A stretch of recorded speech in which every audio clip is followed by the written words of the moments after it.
जय हिंद। आज मैं आप सभी के लिए यूपीएससी सिविल सर्विसेज एग्जामिनेशन का पैटर्न और सिलेबस लाया हूं। तो अगर आप एक यूपीएससी आईएएस एस्पिरेंट हैं तो ये वीडियो आपके लिए काफ़ी हेल्पफुल होने वाला है। तो ये एग्ज़ाम बेसिकली 3 स्टेजेस में डिवाइडेड होता है। The first is prelims, the second is mains and the third is personality test या इंटरव्यू।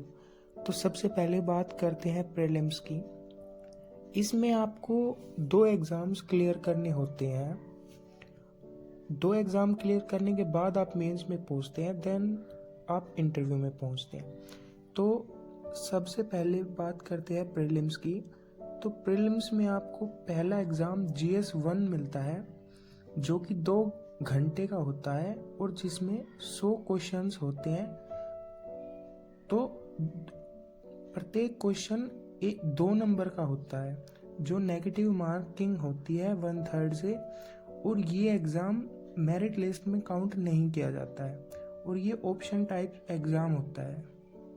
तो अगर आप GS 1 क्लियर कर लेते हैं तो आप कैपेबल होते हैं कि आप GS 2 दे सकते हैं, जिसको CSET भी बोला जाता है। ये क्वेश्चन पेपर भी 2 घंटे का होता है, लेकिन डिफरेंस यह है कि ये एग्ज़ाम 80 क्वेश्चंस का होता है, 200 मार्क्स का ही होता है, लेकिन इसमें भी नेगेटिव मार्किंग होती है 1/3 से, और ये क्वेश्चन 33% मार्क्स से क्वालिफाइंग होता है, यानी कि ये सिर्फ आपको क्वालिफाई करना होता है 33% मार्क्स से। और इस क्वेश्चन पेपर के मार्क्स भी आपके मेरिट लिस्ट में काउंट नहीं किए जाएंगे, और ये क्वेश्चन भी आपका ऑब्जेक्टिव टाइप होता है। तो यदि आप प्रीलिम्स एग्ज़ाम पूरा क्लियर कर लेते हैं, GS 1 और GS 2 क्लियर कर लेते हैं, तो आप कैपेबल होते हैं कि आप मेंस एग्ज़ाम दे सकते हैं। तो मेंस एग्ज़ाम में आपको सबसे पहला पेपर आपका इंडियन लैंग्वेज का होता है, जिसको पेपर A बोला जाता है। यह आपका इंडियन लैंग्वेज का होता है, 300 मार्क्स का होता है, और इसको करने के लिए आपको 3 घंटे दिए जाते हैं। इंडियन लैंग्वेज मतलब हमारे पास बहुत सारी भाषाएं हैं, जैसे हिंदी, उर्दू, फारसी, बंगाली, पंजाबी आदि। तो हम किसी भी एक भाषा का चयन कर सकते हैं और उसमें हमें एग्ज़ाम देना होगा।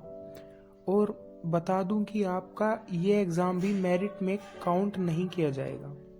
तो अगर आप ये एग्ज़ाम क्लियर कर लेते हैं तो इसके बाद आपको पेपर B देना होगा, जो कि इंग्लिश का कंपलसरी पेपर होगा।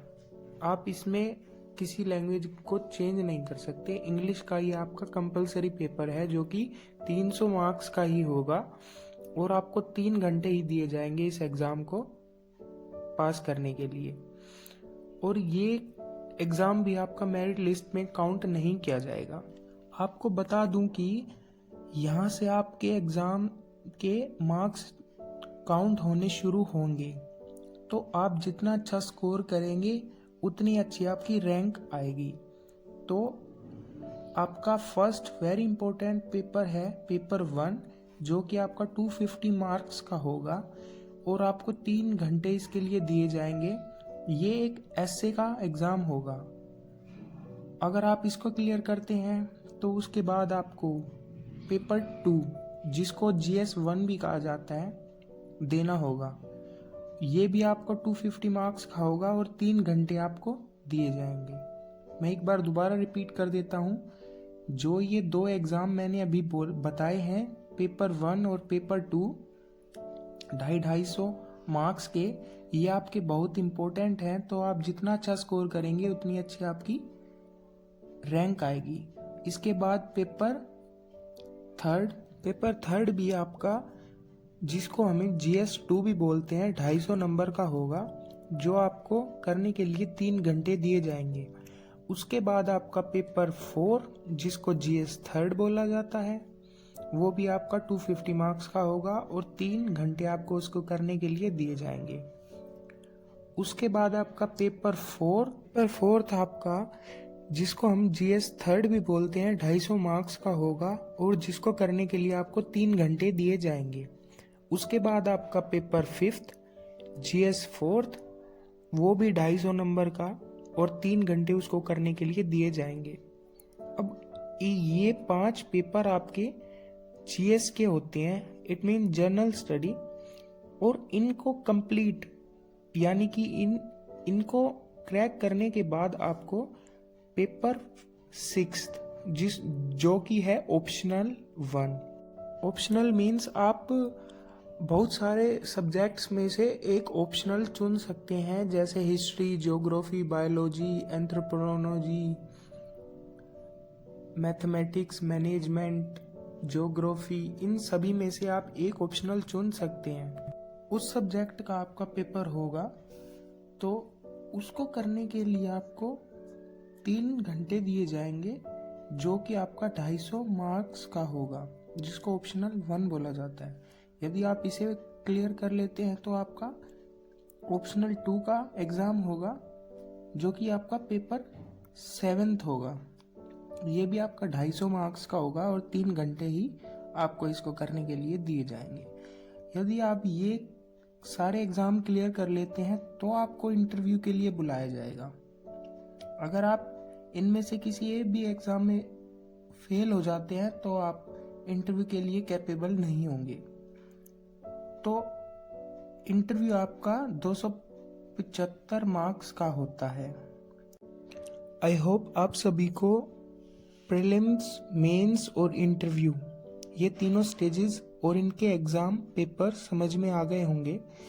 तो अब हम बात करते हैं इसके सिलेबस की। तो सबसे पहले हम चलते हैं GS 1, जो कि प्रीलिम्स का पहला पेपर है।